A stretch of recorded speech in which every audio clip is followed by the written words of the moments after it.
Happy and good morning, good afternoon, good evening, whatever time you're watching this. I'm just super excited you get to join us here today for April. It's National Poetry Month, and I have a super special, outstanding, as you can see, I can't contain my excitement, treat for you all today because we have the Poet Laureate of Prince William County, the first and only woman and Black woman. And when I tell you first, you gotta get this together because I'm just very excited. As you can probably see, it's pouring out of me because when we get to have a conversation. But this woman is such a powerhouse. When I tell you a wordsmith, a power like that pen, man, it's like her sword, and she just be slaying all types of dragons and everything. She is just because sometimes I'm still trying to find the words. And I've been thinking about this intro for a few days now, but I want to also just make it very personal. When I met this phenomenal lady that we have today, she has poured into me so much within the past decade. I think she probably doesn't know how much the impact that she's made on me, but she is the reason why I decided to actually go into self-publishing and just bet on myself and do it. So without further ado, I would like to introduce you to the world-renowned haiku queen, slam poet, just phenomenal person, individual, and when I tell y'all it's a treat, it's gonna be a treat. Miss Kim B. Miller, everybody. Welcome. Thank you for that intro. Beautiful, beautiful. Thank you for being you. And also, we are super excited to have you here today, Miss Kim. And yes, happy Poetry Month. I just want to say, I know, because I'm all about giving people flowers. But your haiku about strong women Yes. never left me. So Thank can you give us you. a haiku, please? Just give us a let's start off with that. Absolutely. Haiku. Strong women are not unbreakable. We just know you ain't the hammer. I heard that years ago. It's always my favorite. And I have a few favorites, but that one has always stuck with me. So, Miss Kim, I keep calling you Miss Kim because that's what I know you as. Is that okay? Absolutely. Tell us what have you been up to lately. Tell us what it's been like being the poet laureate, and just give us a little bit more of your background. Absolutely. So I'm a native New Yorker, born in Brooklyn, spent most of my life in Long Island, and moved to Virginia years ago because my BFF moved and we always stayed close to each other. As far as background, little kid who was not good in spelling. I know people, I don't know, but I just wasn't. I love math though. So as a little girl, I loved math, did not like English. So I say that to say, don't say what you're good at now and what you'll be great at later. You just never know. And recent background, Prince William County, Manassas and Manassas Park, Virginia, Poet Laureate Emerita. I am the first and only Black Poet Laureate for that region. And I served from October 2020 through October 2022.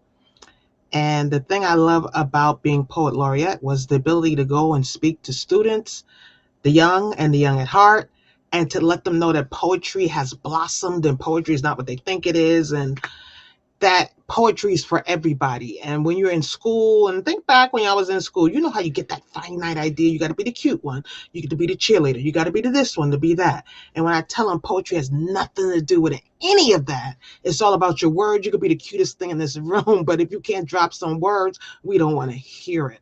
It changes people's perspective as a student, as a young person, and for the young at heart, when I tell them poetry still welcomes you, it's all about your words. It changes people's thought pattern, disposition. It just changes everything. So I just love touching people with words.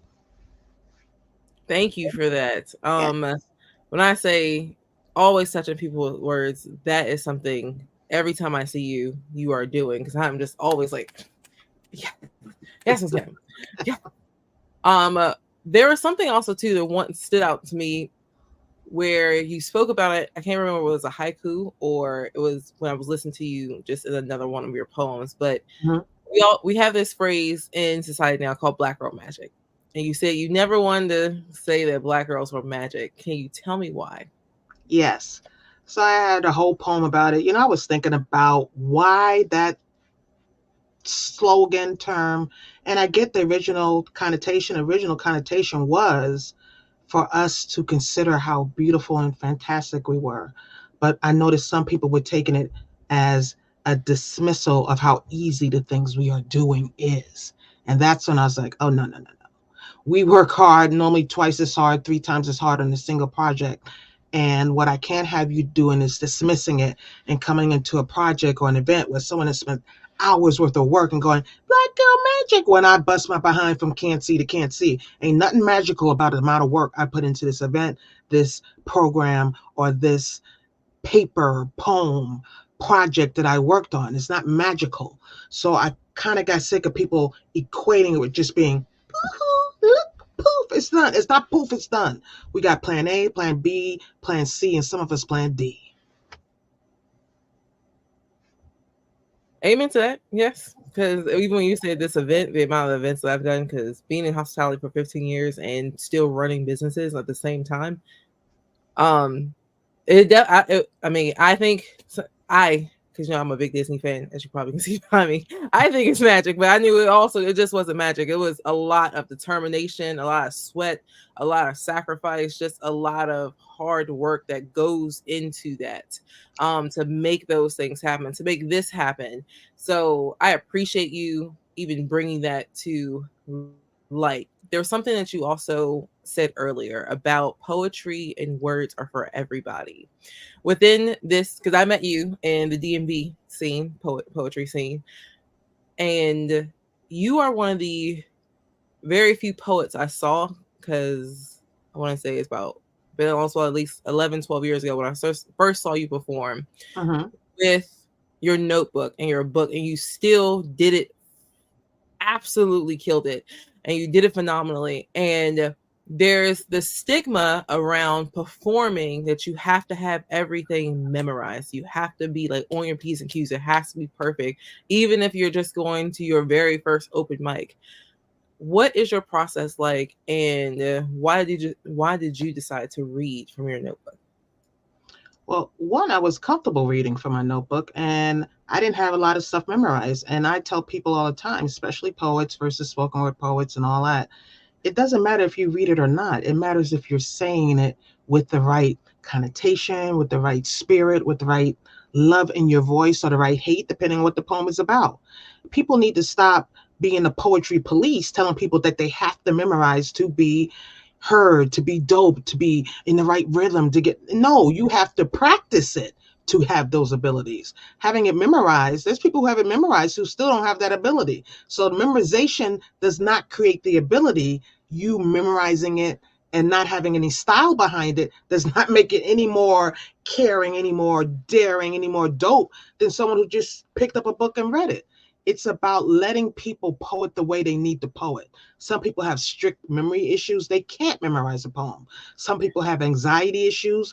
And even if they don't have an issue and they want to read, leave people alone. I don't know why this particular art form, people think they have the right to tell another person how to poet. Haiku. Just because they don't poet like you poet, that don't mean they ain't poets. See, I'm over here. I'm just like, I'm gonna soak it up. I know I'm supposed to be good for something, but I'm gonna just soak it up first, because I mean that's very important. I love the fact that you say that and you mention it, because there is like this thing of the poet police, and you can't get on certain platforms, or you can't get out of, we'll say, because we know one of the well-known open mics is Busboys and Poets. But if you're at Busboys, oh, you kind of made it. But if you go to these other open mic scenes, if you don't have it memorized, they're like, I don't know if I want to book you or not. Like, can you actually come to my spot? But versus, like you said, you have to have that stage presence, and you have to practice that stage presence. And people do suffer from, whether it be mental illnesses. Like, I know I have anxiety, and even if I memorize my poem, sometimes like that anxiety kicks in when I'm on stage. Even though I'm comfortable on stage, it just makes me skip over my words. So I do feel better like reading it, but I know that I'll get in my head sometimes about reading. I'm like, okay, I know I've been doing this for a while. I shouldn't be reading, but at the end of the day, I am just gonna go ahead and read.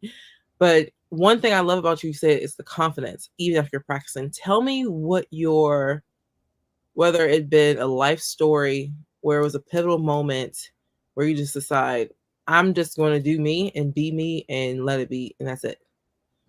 Well, being a native New Yorker and born in Brooklyn, that's part of the help of that mentality because a lot of the New Yorkers feel that way. Not all of us, because nothing is universal.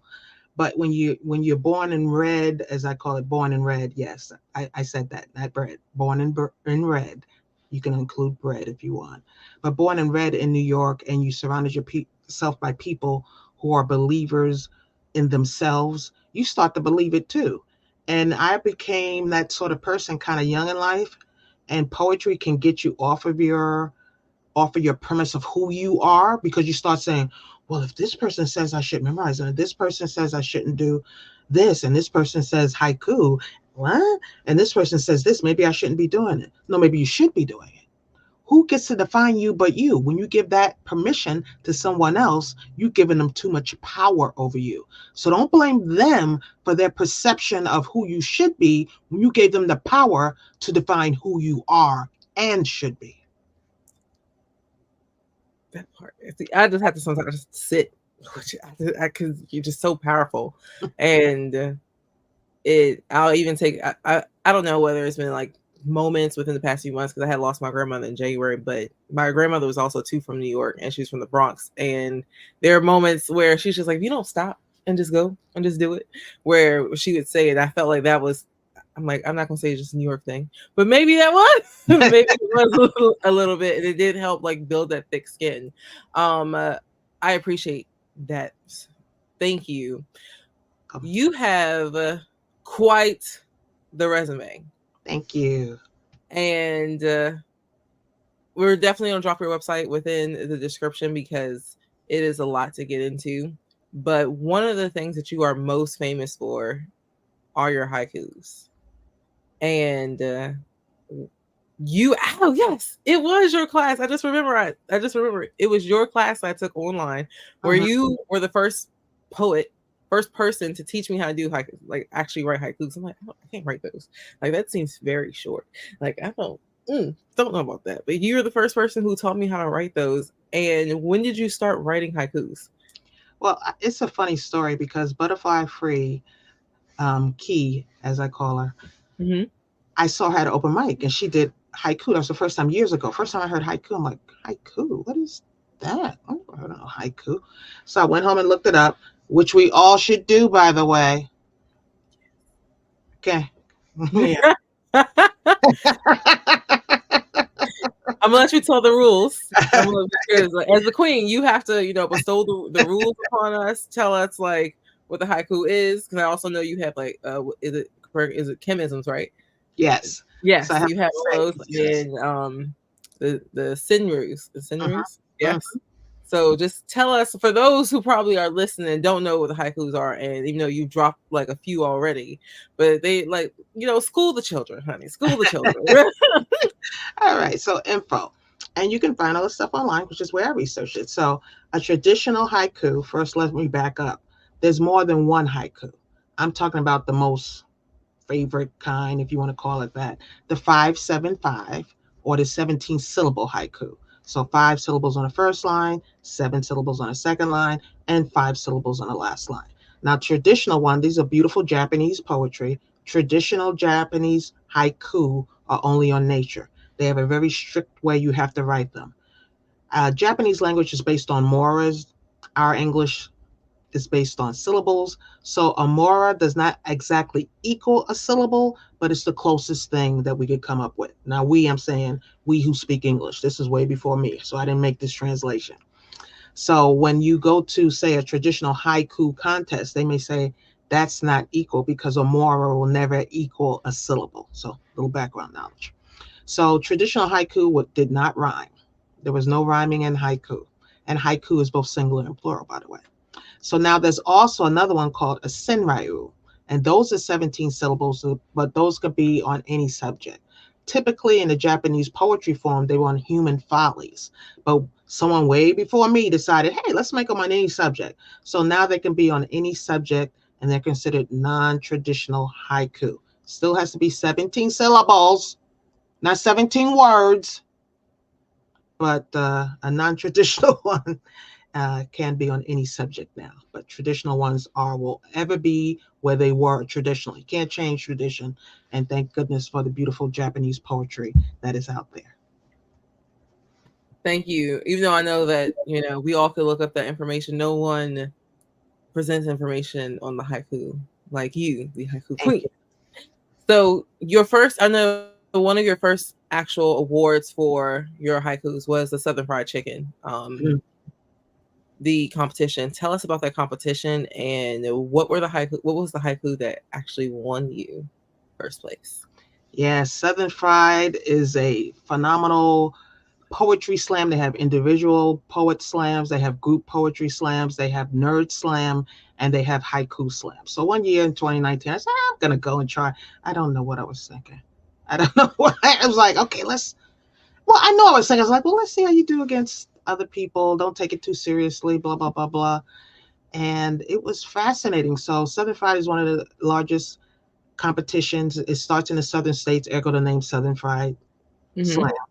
And then after the southern states get in, then the northern states can get in based on how many slots are still available. That's how my understanding of it. I'm sure the Southern Fried people can explain it better than me. And I went, and it was the preliminaries were in a different location. So we went head to head till we got down to the last two. And then the last two would go to the final stage another night and perform in front of the large audience and compete for the winner. So it ended up being two women in the finals. And I was up about 4-0 initially, and then it was tied. So whoever was going to win the next one was going to win the slam. Now you can imagine, because you know some of my haiku, and I'm there trying to figure out which haiku am I going to use to win. And I have no idea, like 15, I'm like, okay, I got to pick quick. Then I'm down to 3, then I'm down to 2, and I'm like, which one? And I finally did this one, and this is the one that won me the slam. Haiku. Kanye used to walk with Jesus. Now he's walking past strange fruit. Free, dumb. I don't know if y'all caught it, but I caught it. Because even now it's still not a little, but it's definitely resonating. Because he's been, having some moments. Yes. But man, yes. That's thank you. Free dumb. Yes, free. I hope y'all caught it. If y'all need to, go ahead and run it back. Would you mind running it back so that they can catch it? Absolutely. Haiku.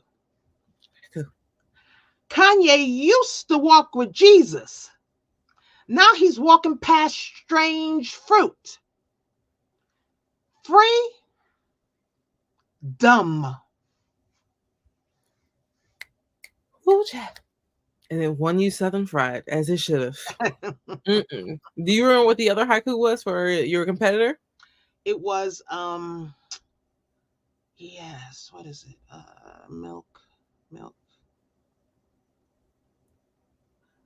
Haiku. Let's see if I can remember it. Milk this fat. Stop getting your advice from a heifer that don't like beef. That's actually pretty good. I did too. I hope y'all are catching the metaphors. So, I'm still, because I just love listening to you. You have a running open mic going on right now, correct? In is it Lake Ridge, Virginia?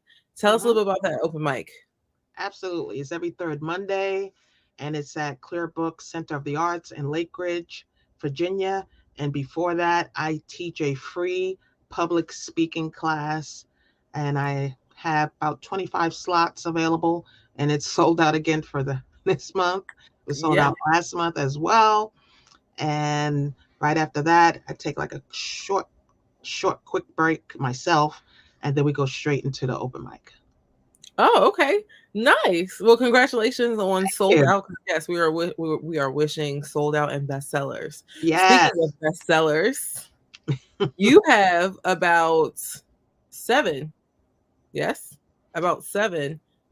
How did you start, I know we talked a little bit about like your background in writing and being from New York and how that was also to an outlet, but how did you get into self-publishing? And one of your books was that I still actually have that you signed was Poetically Inkling, just me, my pen, and the mic. It's packed up because we're in a bit of a move, Yeah. but I loved that book, and I remember when you gave me that book, that was the one I'm like, you know what, maybe I can do this. I absolutely can. Yeah, I please. want to talk about that one first, Okay. but um, tell us a little bit about that book and which one was your favorite one to write. I love that book because it's not for kids, by the way. My other books are, but that one is not. And I had to write that one because we have to touch on touchy, quote unquote, subjects. And sexual relationships are a touchy subject for some people, but they have to be addressed. Bad parenting is a touchy subject for some people, but it has to be addressed. I had great parents, but not everybody did. So some people who didn't have great parents, I'm sure got sick of hearing all these great love poems to mom and great poems for dad, and they like lived in torture or just had bad parenting or parents that didn't care or parents that were too associated with other things than them. So I had to write about real subjects in that book. I had to get real, and it had to come out the way it came out. I wasn't going to sugarcoat it. I wasn't going to make it PG. So that book, Poetically Inking, just me, my pen, and the mic, again, is not for children. Now, I wrote one, Christ gave me this pen, so I have to tell the truth. And that's stepping on Christian toes, because as a Christian, not that type. And I have to put that disclaimer out, which pisses me off because so many of us have turned Christianity into this, you're going to hell, you're going to hell. You don't know where they're going, you're trying to get in. How are you going to tell people where Mm-hmm. they're going? Now, I get you say, well, based on certain behavior, based on what the Bible says, then that's where they're going. Sounds like judging. Bible Most says, judge not, definitely. yet ye be judged. So Yeah. I don't know what forgiveness is in your horizon, what you've done to overcome, what blah, blah, blah, blah, and the grace is supposed to cover us all anyway. So when I say Christian now, I have to go to disclaimer, not that kind. And everybody laughs, but everybody knows exactly what I'm talking about. Mm-hmm. But my latest poetry book is My Poetry is the Beauty You Overlook.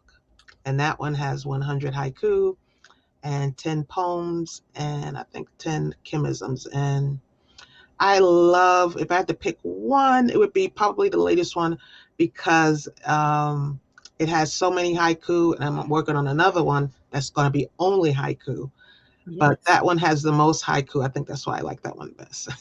I love that one. So I guess you would probably say haiku is your favorite form of poetry to It, write. it it did become that, and for someone who was not going to write one, yes, I was not going to write it. After I looked it up, I wasn't going to write it because I didn't want to be bothered with that structured poetry. I'm used Mm-hmm. to just writing, and I said I'm not going to bother. I'm just not.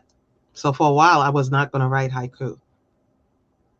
Walk us through that moment in your life of why, besides just not being bothered by the structure of it, what was going through your head at that time of not wanting to actually just step into that? Because we get to see now, like Southern Fried, like the facilitator, the speaker, the actual poet laureate. But I think when people see their idols or their admirers from afar, they're like, okay, they're doing it now, they're doing it now. But not a lot of us talk about like the transparency that goes behind that, or sometimes the struggle that happens with that. Like you may hear it within poems here and there. And even if people are performers and they're not performers, they'll think, okay, once I write it, I'm over it. It's done. Cool. We're Mm-hmm. past it. And you hear it, but it's like, now I'm listening to you. I wasn't going to write it. I was not going to do it. I didn't want to do it. What was that like? And that, what was your life like in that time outside of just all of your accolades and your poetry? Like what was going through your head at the time? At the time, I was like, why be bothered with this? Really? Kim, you like writing poetry, you like your full poems, you like what you do.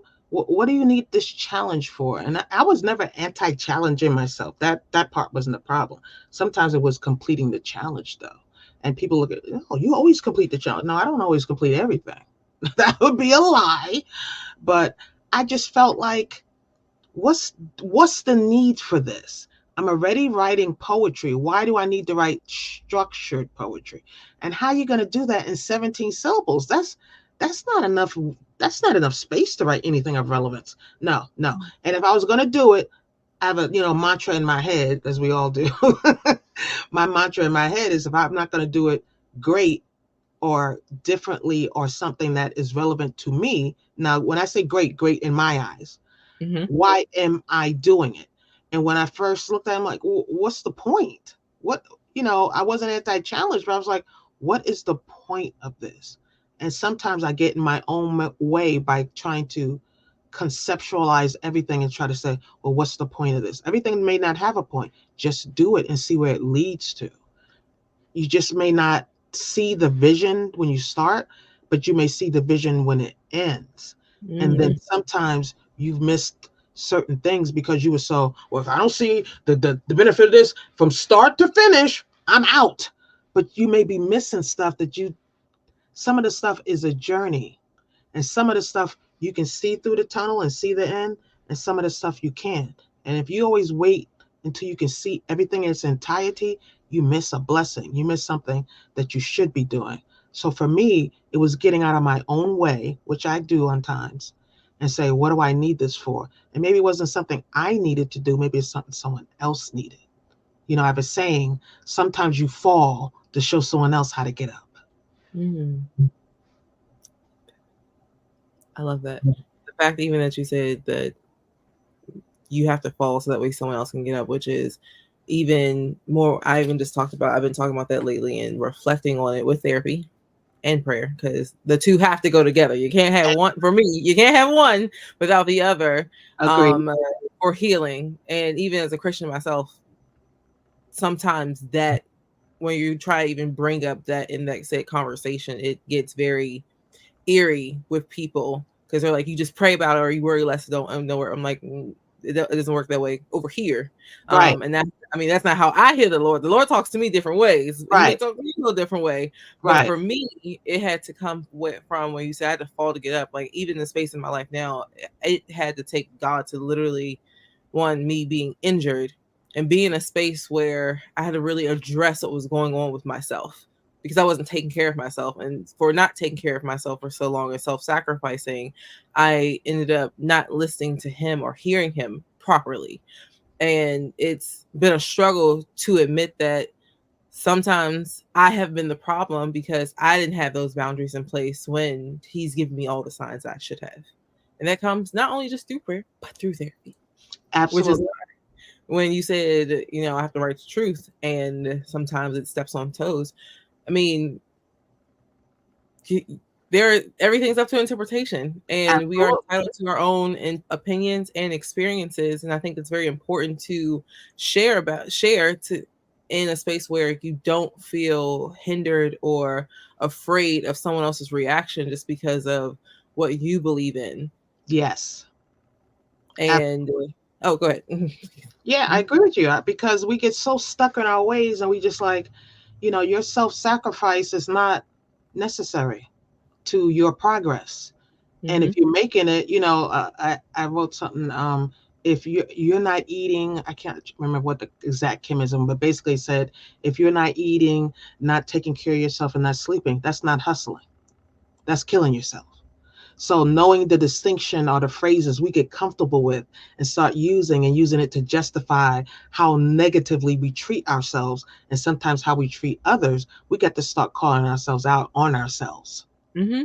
Absolutely. And even what you just said, like the not eating, not sleeping, that's not hustling. And we have this, team no sleep, like a grind every day. Even now, especially, I'll even say, well, also 10 or so years ago, I had a lot more energy. Getting older, it's fun. You're learning things about yourself. You're healing, different spaces. Yes. But my body and my energy level is not the same as it used to be. And when I think about where I was between 10 and 15 years ago, how I was legit working 3 different jobs, going to show after show after show, performing, memorizing, writing, and then going right back to work on like 2 hours, sometimes not sleeping at all. I have no idea how I did that, but I also can recognize like how that played a factor in the contributing to like how my body started just almost deteriorating. And I Mhm. wasn't being good at it because I'm like, oh, I can keep going, keep going because I still was in that mindset of I have to chase this, chase this, Right. chasing your dream. Like, yes, you have to work hard, and this is Mhm. also me being in a 2-week span of just a creative like revamp. You know, like sometimes when the creativity comes, it just strikes you go, but that doesn't mean I Yes. stop resting or I stop Right. taking care of myself. How do you take care of yourself? I am a night owl, and every night, because my job is varying hours, every Mm-hmm. night I'm up to probably 2, 3 o'clock in the morning where everybody else is asleep, and that's my alone time. I have it every single night, and it is 100% necessary and needed. That's me time. Even I try to get my cats. I have 2 cats. Even try to get them to be like, okay, okay, find something for you to do. So taking me time, and I also schedule time for me. So if someone says, "Hey, are you available such and such a date?" If I have me time there, I'm not available. I'm not available. And I put up Mm-hmm. boundaries, and I keep my boundaries in place. If you need me for an event, I would love to do it. If you're calling me today for an event tomorrow, it's a no. And it's not because I'm being ridiculous. If someone scheduled me 4 months ago for tomorrow, and you come in and I'm like, well, I can reschedule it. Let me see if I can call them. And no, no, the boundary is please get to me as far as advance as possible. And I know stuff happens because I've gotten calls where people canceled and I get that. That's different. But I'm saying if you have an event you've been planning for over a year, and again, I understand things happen, but I'm talking about not the onesies, because the onesies are things that happen. I'm talking about the repeat offenders. And y'all know y'all have repeat offenders who every other week it's a last minute something, or hey, could you fit me in, or could you do this for me? And finally I have to start realizing, Kim, they're calling you because you keep accepting the call, not the call itself, but you keep saying the yes. You keep saying, well, let me see, and blah blah blah, when it should be a firm no. No is a complete sentence. No. Uh-uh. One, yes, thank you. I receive it because not only I know that I not only need to hear it again, a lot of other people need to hear that because I just got back to the place where I rebranded my website again. Because I don't think it's never too late to keep rebranding yourself or updating yourself because I like you agree. said, like as you grow, Yes. I'm looking at stuff, I'm like, oh, this was good in September, when I changed the Right. name and did everything. And then I looked at it a couple days, like last week, and I was just like, "Ugh. Yeah, I do Okay, that I can too. fix this. I can I fix do that this. I too. can fix this. I can fix this. Okay, you know what? I can do this better. I can do this better. And I think when I had came back in the space of one, not comparing myself to anybody, but two, okay, what is it that I want? And three, y'all, everyone is about to go through the same process as everybody else Facts. because that part that you said where they keep calling you because you keep answering the call. Even sometimes, even may not be on an actual phone, they're calling you because you keep saying yes. Yes. And I had a conversation with my partner, and while planning the move to West Virginia and also still trying to take care of myself and speak at these events and whatnot, I keep getting hit up over the phone like, "Hey, can you come perform this? Can you come perform this?" And I was having a conversation with one of my ministers the other day, and I'm like, I felt guilty because they've helped me in this time and whatnot. So I kept saying yes, but then I had the harsh realization of I said I'm not ready. I said especially for the event that they would like to do. I don't want to be bothered that weekend. I said I'm not sure if I'm going to be completely in town or not, but I just know that weekend I am not ready for a Mother's Day event where this is the very first Mother's Day without my grandmother. I can't do it.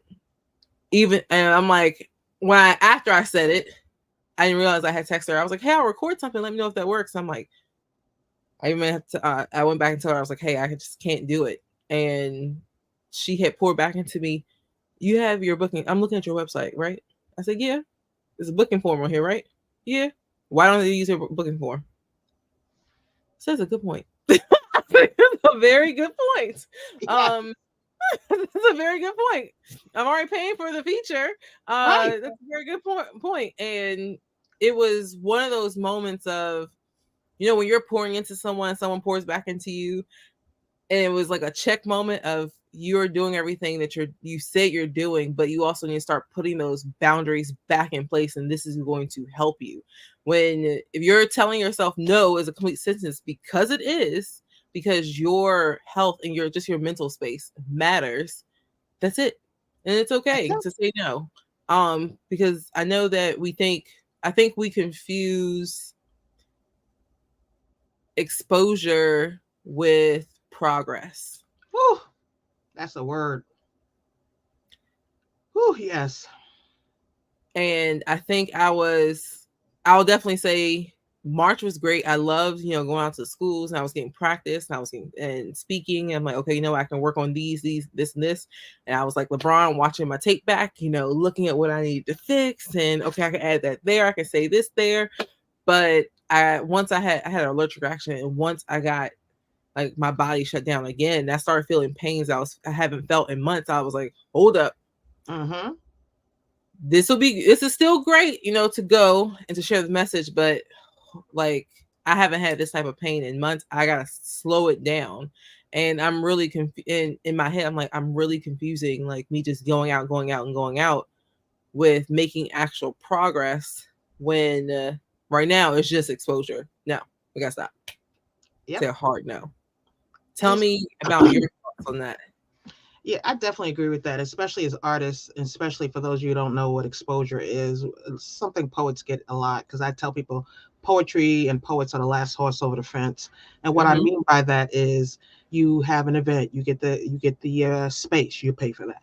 You get the caterer, you pay for that. You get the DJ, you pay for that. You may even get a singer, and you pay for that. And you go, well, got about an hour or so left over. Let me see. Poet. Oh, let me get a poet. Hey, why don't you come to my event? I would love for you to, come and perform. And you're like, okay, well, what's the honorarium? What's the stipend? Whatever way you want to say it. How much am I getting paid? And they go, oh, it's for exposure. Exposure to what? Is there going to be agents from such and such in the audience that are looking for poets to perform? Exposure is supposed to benefit you. Just getting up in front of a group of people is not necessarily exposure. That's working for free. Yeah, because you get on social media. Exactly. So, you got to be really careful when people say exposure. And the funniest story of exposure is, I remember when Brandon won America's Got Talent, and I had was fortunate enough to get on one of his lives, and he said that he was. This is after he won, by the way. He won America's Got Talent, and someone had called. He had an agent at that time. I don't know if he still does or not, and that they asked him to come perform someplace. And he goes, oh, well, tell us more about it. And the agent's on a phone call, if I recall correctly, as well. And they're like, it's for such and such and such and such. And they were like, okay, so what sort of fee structure were you looking at? And they were like, oh, no, it's for exposure. Just won America's, what do you need exposure for? If he's getting offers of exposure when he just won, now come on. Exactly. That's what I said. Your face is what. On America's Got Talent, he has a viewing of over 5.9 million viewers. Right. He's been exposed. Thank you. Doesn't need your event for exposure. So I was like, people, really? But again, poetry sometimes is considered the last horse over the fence. And we have to start changing that. And we are changing that. And it doesn't mean we never do an event for free, because I know people get in their feelings and like, well, you should do stuff for free. We do stuff for free, but we get to decide what we do for free. And typically you say, well, what model do you? It really depends on the event, but typically if it's a free event, then I may do it for free. It may be a free event and I know you have a sponsor, so I'm not doing it for free. It may be a cause that I'm passionate about, so I'll do it for free. But if you're paying a hefty amount for tickets at the door, then why are you asking a poet to do it for free? Absolutely, because you're still making something off of this. Right. Now, I feel like this is also too something that talked about within our community, and I've learned this lesson myself. The last couple of times I've done some things for free, which is why my lawyer is now working on that, is if you do something for free, you should still at least send out a 1-pager documenting that, because it's some call them in-kind letters, where you may get it from the actual organization, especially if it's a nonprofit. Some may call it like your own contract that you send and say, hey, this is my typical fee for said amount of minutes, and make sure you sign this. And it's like just also too for your protection, and it's a great like business write-off, because this is a business. Like, you as a poet, you are a performer, you are a brand, like this is your entire business. do you still send things like that when you do events for free? And do you also negotiate that? It depends, like you said, it depends on what I choose to do for free. That if Yes. I am doing something for free, in exchange, can I sell my books, my merchandise? Can I talk about this? Can I advertise it? Do you do those things? Absolutely, absolutely. And sometimes they'll say, I understand you can't pay me, but I have a certain amount of books. Would you like to get some books? And I also think for people who know, and I get you in different organizations and you can't afford the poet that you want, and I get that. But there's so many ways to support a poet in other means. So do you find out, for instance, I have an open mic. Do you, in my open mic, the next one is the third weekend, the third Monday in April, and there's still plenty of tickets available. Do you come to the open mic? Do you bring friends to the open mic? Because that would be a lot cheaper than my stipend would be. Do you Mm-hmm. say, well, I can't afford what your stipend would be, but I bought 10 of your book, or I'm going to give you a table for free, or things that make it equitable for the person who you're inviting, whether it's a poet or whoever it is. Think about it. If it was you or your child or your best friend, would you just say, oh, exposure? No, you would be coming up with a plan for your friend, your BFF, whoever, to somehow come out of this with some sort of equatable Mm-hmm. amount of funding, not because they're just your friend, but because you want to respect their time. And we're just asking for that same respect of our time. I love that. Because I even think about the part of, hey, you can buy X amount of books, which would be cheaper than Right. my same stipend. Or I've asked like for the table, or can I sell merch, or can I post it under said with your logos, approval, and whatnot. But that did not think about the book part. So thank you for that one. Mm-hmm. But I think that's important because, like you said, it has to be equitable, and you have to also, um, Christoph, Poet Life. He Mm-hmm. always stressed the important piece of they have to start seeing you as a business, and you have to represent yourself as said business. So when I've reached out to a few poets, I'm like, hey, you have amazing stuff. Like, I see you have the presence on social media, and I see that you want to actually start building this more, but at least let's get your website up. Let's get you some t-shirts made, because we know there's systems that will make products for us that will house it in a different warehouse where we don't have to like buy $3,000 or $5,000 worth of merchandise, or just sitting on money, versus they'll print demand and you just have something with like your name on it. And hey, let me teach you how to use Canva, which, as you probably seen my stuff. Canva is amazing. Yes, I love Canva. It's amazing. It's like the best tool ever, especially if you pay for Canva Pro. And I think I have like a Yes. few people on my team. $12.99 a month, but the fact that you have like the magic right that can help you get your captions together, design, Yes. like those are tools that I can teach you how to use, so that way you can also start making sure you look like a business. On the other side of that, it's besides like the taxes and whatnot, but you should be tracking these things. Cookie B said it, I think, on Jeff's podcast about like when you're going to these open mics and like your mileage, and like you get nails done, you get your hair done, all that stuff goes into this when you're going into these performances. So there's a lot that a poet has to do in order to get to said event, and that exposure, that freeness is no. Mm-mm. We have to have something, because we have to make our money back some type of way.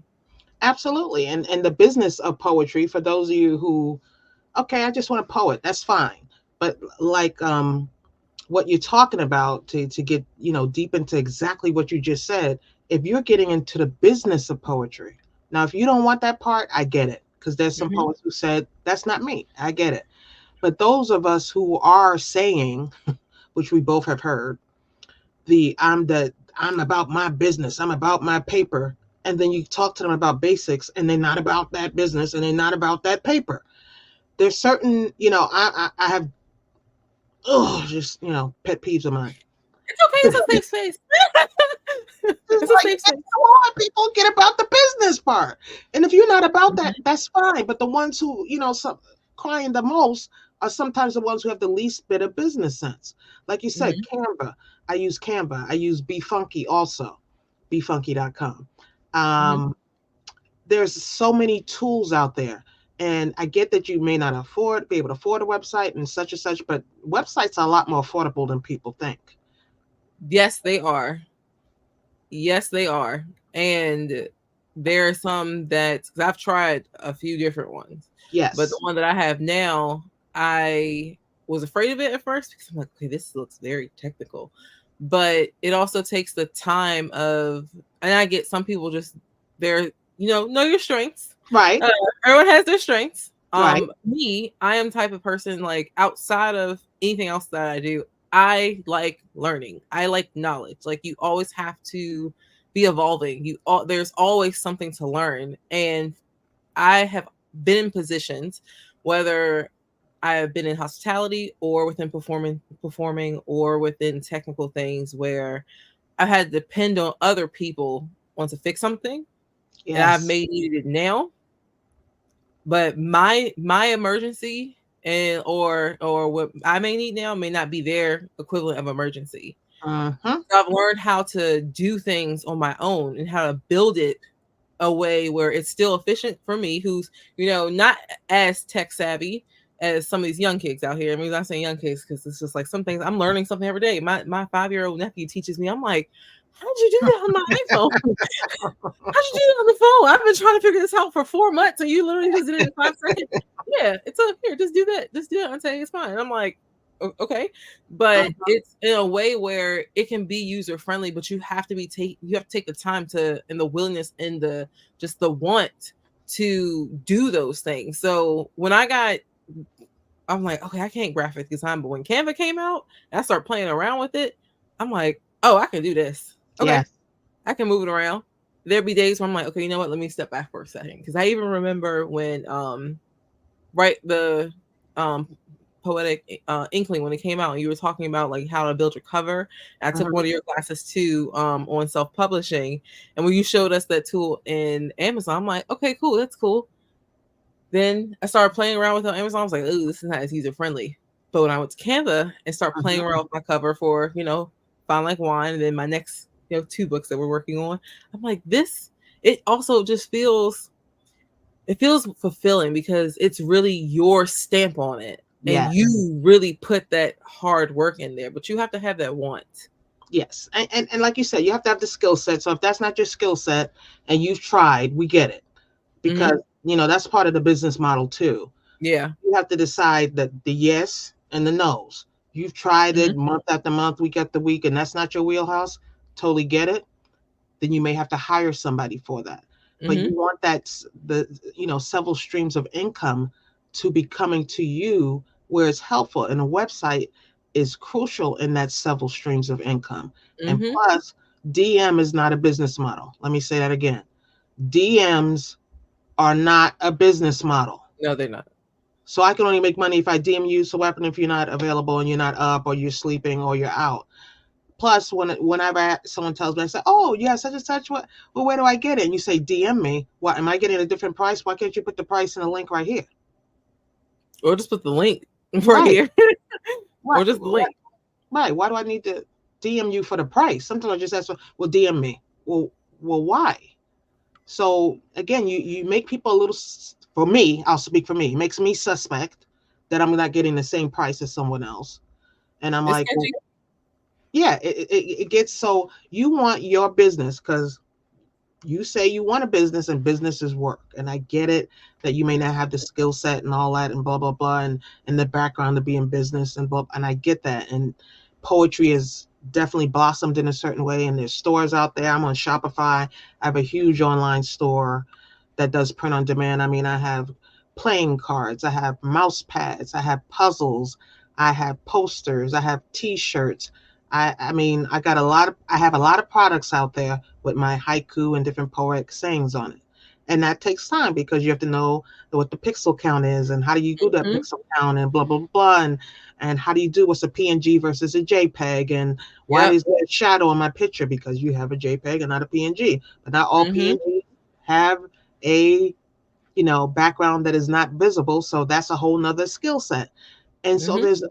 there's things you can have. Like you said, there's t-shirts and all that stuff you can be producing, but you also have to know business and business strategy. I've seen people who've had merch who came to an event, but they didn't have their merch on. They had somebody else's.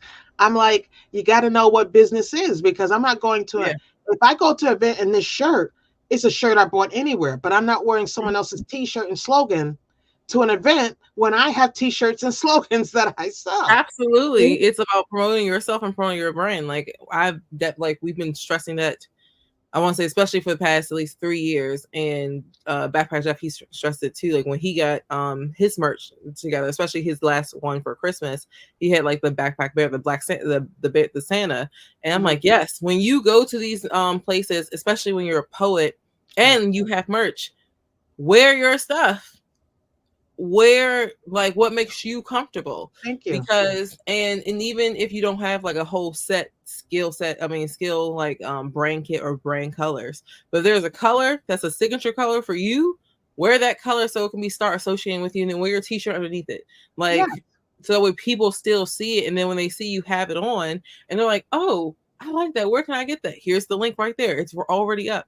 And I love when you talk about Shopify, because I'm actually working on my Shopify website. I'm on the store now, because I'm like, I had these products already on my website, but I've been like taking them down, like, as the holiday rolls over. I'm like, I could just go ahead and have them there, because you have to get multiple streams of income. It's not always just from performing. We have books, authors. You have your merchandise, you said coffee. And when you said puzzles, I said, that is a good one. Like the puzzles is a good one. Like have the puzzle. I said, okay, I'm gonna have me a puzzle. All right, I like start working on my Christmas stuff, because I'm a big Christmas person. But I'm like, okay, what about the other holidays, and what about the things in the middle of that? The playing cards was a great idea. And these are things that you can create. Whether sometimes I create my stuff in Canva and may transfer it over to like the system that I use, or you can create it right then and there on those sites, and they'll help you just go ahead and push it out. But the greatest thing is you don't have to buy all of that product and keep it on you when you're sitting on money, versus someone printing demand. And I just thought about, can't that be something too? Even when people say, hey, are you going to do this event for free? They can like, hey, you can buy this amount of shirts, or buy these puzzles, or buy these notebooks, or buy these playing cards, because it goes with your theme. So your guests have it, and that way you're still able to get some income out of it, even if you don't stay at a table selling it. I like it. Absolutely, because I have a whole line of journals. So if you're having an empowerment journal, you say, hey, I'm sorry we can't pay you. I said, are you going to have books on the table or journals for your folks? Maybe you would consider getting a certain amount from me.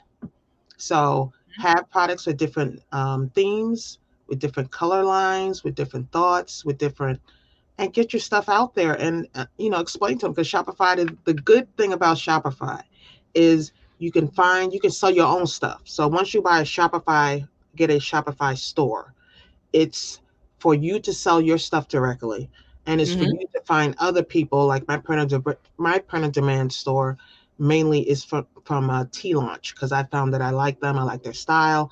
I like how they print things. But that you could have 20 different companies print on demand in Shopify, along with your own stuff that you sell. So don't think you have to have a separate store. And I get, you're like, what is Shopify? I know you're going to have to do a lot of research, which is how we found it. It wasn't like, the sky opened and Shopify dropped down. We did some research and we found these places and different companies that build into Shopify. The only reason I make that distinction, because I didn't realize initially that I could sell through Shopify. I had originally went through a company that I picked, which was Tea Launch. And then I realized I could sell and I could get more companies.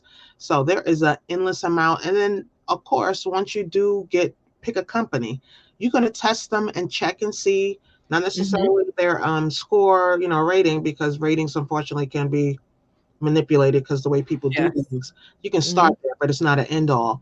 But, you have to be careful of how you order it for yourself, because there's rules on that, because they don't want you to think that you're beefing up your store sales by ordering it directly through your normal path. So there's a path for you to order it through Shopify, so you can see the company you just chose. How are they producing your stuff? Don't just hope it's great. Do a couple of test buys yourself the correct way, because there's a correct way, because they will close your store like if you do it the wrong way. Find out the right way to purchase some things and see the products stuff that's happening, because all this comes back to you. If something is lousy, they're going to blame you. They're not going to blame the store that you hired Yeah, to produce it. it's on you. Yeah. Because I use Printful. Mm-hmm. And that's what I even did with when I did my book launch with my wine tumblers and everything, where I'm like, okay, you know what, summer's coming. They have other wine glasses. I'm gonna go ahead and just put those up on the site. Like not only is it like on my site, but just go ahead and put it up to the Shopify store. When I saw it, I'm like, okay, I can put it on Etsy too, because all these things on Etsy, people go on Etsy, like they go to these other spots. Yes. And then not only are you able to just, sell it through, Instagram if it's connected to your store, and through, was it Facebook? If you have to make sure you have the Facebook business page, so not your personal Facebook. Yes. But another great way of how even sometimes I buy products is if I'm looking at a Pinterest, if I'm on Pinterest and I'm looking for things, they'll show like what the actual picture is and they'll send you to the link. So that's another way where you can actually get buyers, because I feel like you will agree with this. Mm-hmm. Not everybody around you, or sometimes in your circle, who say that you are your support circle, they'll still support you, but not everybody around you or within these circles, or sometimes even within your city and the places you're going, they're going to buy your stuff. The people that's going to buy your stuff are sometimes the people that don't know you. True. True. You have to have that information readily available, and also to just have it blasting out. And like you said, if you try it, even if that's not your skill set, okay, cool, but at least try first, Right. to see whether if it really doesn't work for you. Like when I started trying, I was very afraid of Canva. I'm like, because it just felt hard, and I think it was more because it was a challenge, like you had talked about earlier, and it was hard. I'm like, this is too much. But the more and more I started playing around with it, and the more and more I started creating, and I was just like, I did that. Exactly. I did it. And I started getting like short when I was like, and I'm like, I only did this in like 5 minutes. They're like, you did that in like 5 minutes? Yeah. Or I did this in a couple hours. You finished this in a couple hours? Yeah, I did. I'm like, yeah, I did. I did. That's right. You get excited. And so you never know what you may be interested in, or what parts of your business become the fun parts until you try it out. Because in the other world, in professional world, I was great at admin. Absolutely loved it. But now running my own stuff, I realized I don't like admin. That's a part of it. But I'm doing all of my SOPs and standard operating procedures to make sure that once I move and get settled down again, I'm gonna have a virtual assistant to do all this admin, because I don't want to do it. I don't like it. I just want to create and be in the fun parts and perform. But I don't want to do this part. But that you have to at least try to get to know that part. I know we have a little bit more time left. I want to be respectful of your time, but besides, thank you, one, for sharing about the Shopify, because you just got me excited about what I'm about to go do now, and also to work on this week. But there is the looming conversation about asking for your right price. We had talked about doing events for free and how we can also to leverage those. But how do you determine your price? You don't have to tell me your price, but how do you determine your price for an event? First of all, is where it's located. If it's online, do I have to leave my house? So first, where is it? Next is, how long do you expect me to do something? If you expect me to talk, if you expect me to poet, if you expect me to facilitate, how long is it? Like if it's a class, how long is the class? If it's a speech, how long is the speech? If you want it to be reoccurring, let's say it's twice that day or one time that day. What time of the day is it? Is it, 8 o'clock in the morning? I'm not necessarily an anti-morning person, but 8 o'clock is a little early for me. I will do any time, of course, but 8 a.m. is a little early. So time is a factor for me. Also, how far the travel is. Are you giving me accommodations or not? So all of that is part of my fee, and also the frequency. So is this a one and done? One class I'm done, or am I having 4 classes throughout the day? So all those things go into my pricing. And sometimes I did an event years ago where I gave them a price and they enjoyed it because they'd never heard me before. And then they came up to me and said, could you go up again? And sure I did. And then they paid me twice because that was a double. You paid for one. And the beautiful thing is I never even had to ask. They automatically paid me double because I didn't ask if I could go up twice. They asked me if I could go up twice. So the price is based on time and I include in the time because we know we poets can get a little talkatish. So if I know, and I know that about me, so if I go over because of me, I don't penalize them. And then I Mm-hmm. put that even in my contract so they know if Kim gets to talking or someone gets to ask me a question, I'm not going, oh, she's gonna try to charge you. I don't want it to be that sort of relationship. I just Yeah, want it to be a fair price for what you're asking me to do. And it includes all of that. I love that. And want to reiterate the point of the contract because you also just said the fact that when I send my contract, it was already in there. They signed, sealed, delivered, honey, and it's known. Because I have this new live show coming up this Thursday, with my friend Johnny Iman called For the Shenanigans. I have a question for you.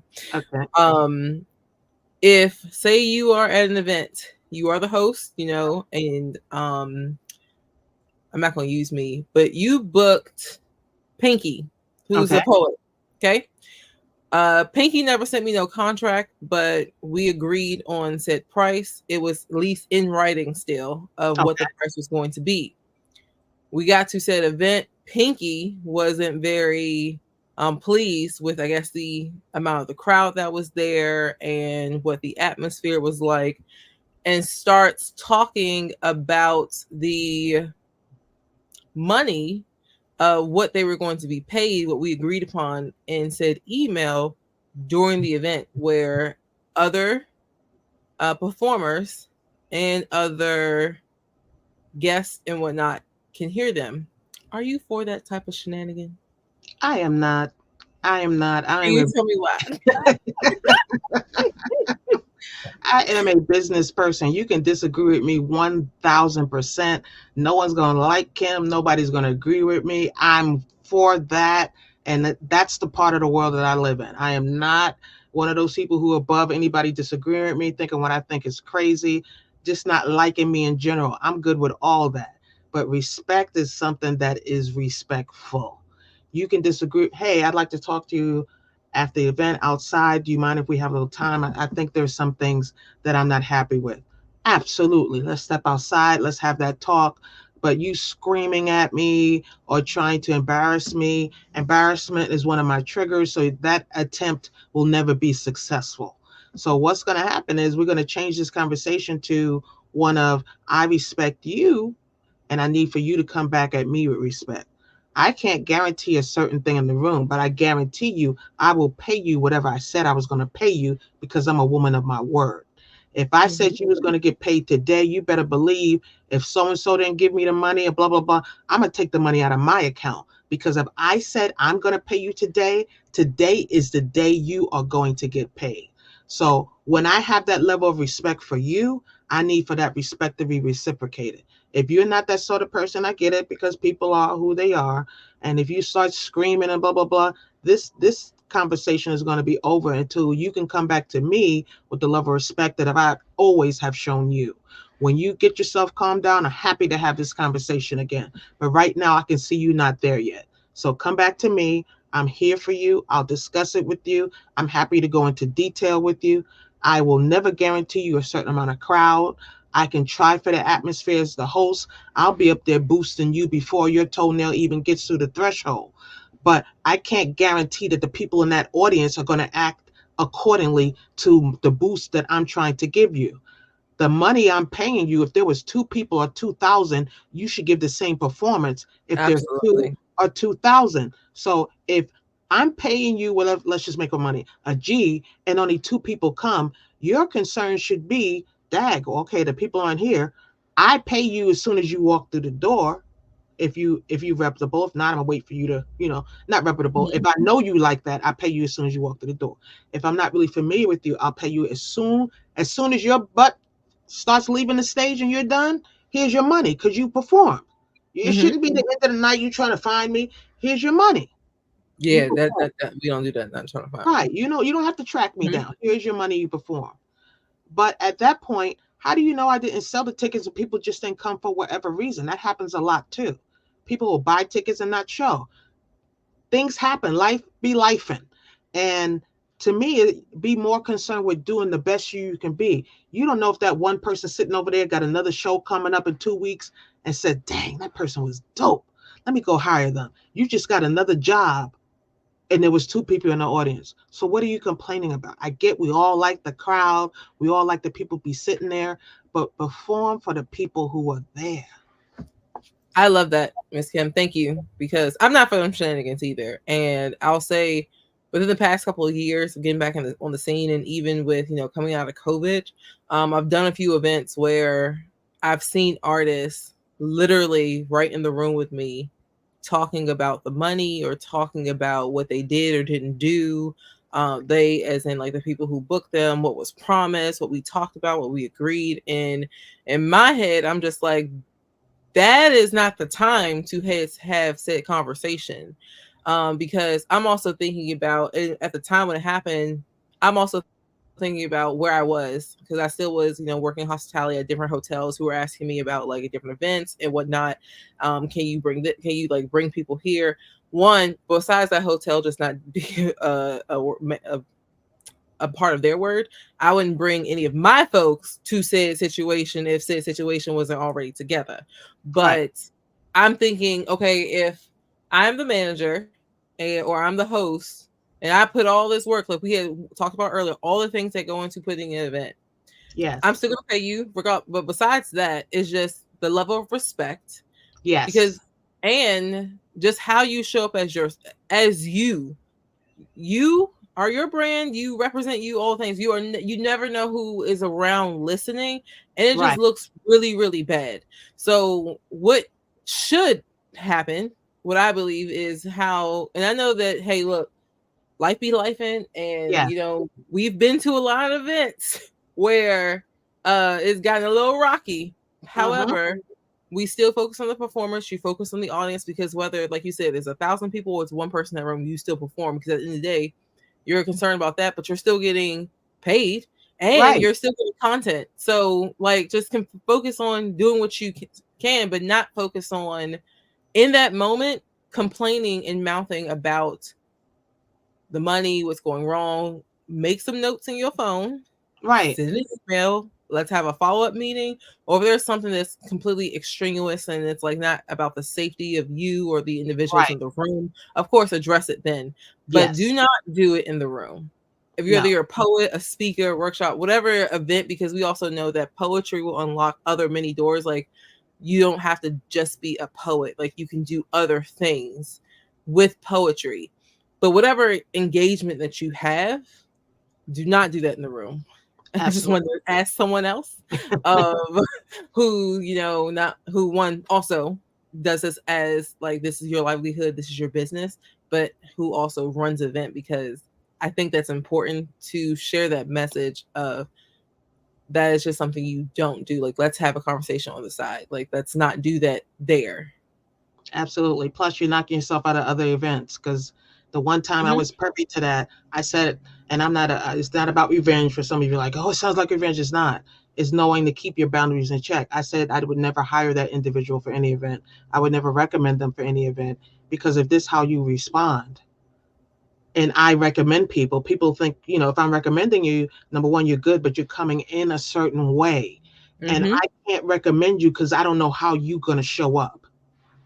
Which also reflects on me Yes. and brings me down, and nothing like that will be associated with me, my name, my brand, because just like y'all got family feet, I have a family as well to provide for. So I definitely thank you for making that insight. I just want to run that out with that one. And thanks for see what you were down for the shenanigans or not. Yes. So we're gonna wrap up a little bit. If there is anything you would like to share, where people can only hear here, because this is, you heard it here. What is it that you would like to share with people, whether they be poets, performers, or just people in general, about how to continue to walk in your purpose and continue to better yourself? Definitely, number one would be get out of your way. Sometimes you've been blaming somebody, and I need for you to really look deep and stop lying and stop saying you haven't done this because of so and so. You haven't done this because of you. Get out of your own way. I don't care if you've never done it before. I don't care if you're not used to doing it. I don't care if it's uncomfortable. Get comfortable being uncomfortable with not knowing everything. You don't have to know everything to succeed at it. That's a lie you've been fed so you can stay limited. And the lie was fed by you to you. Stop getting in your way.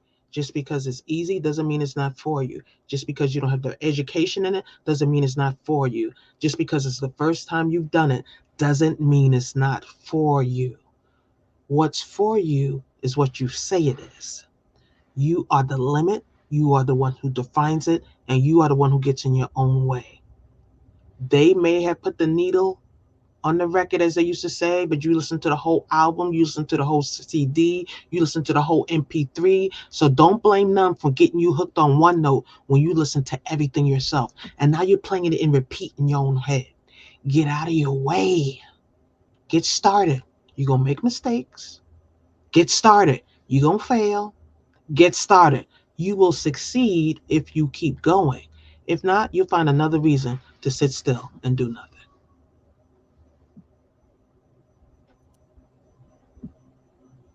I mean, I can also say some other stuff, but I just want that, sit and marinate for a second, because that is very important of cannot stress of getting out of your own way, because I had to do that too. Get out of my own head and get out of my own way. So thank you again, Miss Kim. We will be sharing like the social media links, and also too, you can see the Instagram handles of where you can follow Kim B. Miller, the fabulous powerhouse that she is. And thank you so much for coming today. Is there any other way that we can support you besides, your open mic that's coming up on the third Wednesday of this month? How Monday. other ways that we can? I'm sorry, third Monday, third Monday of this month. And you also have her books are out on Amazon. We have her website, which is kimbmiller.com, where you can find all the amazing things that she's doing. And how else can we support you?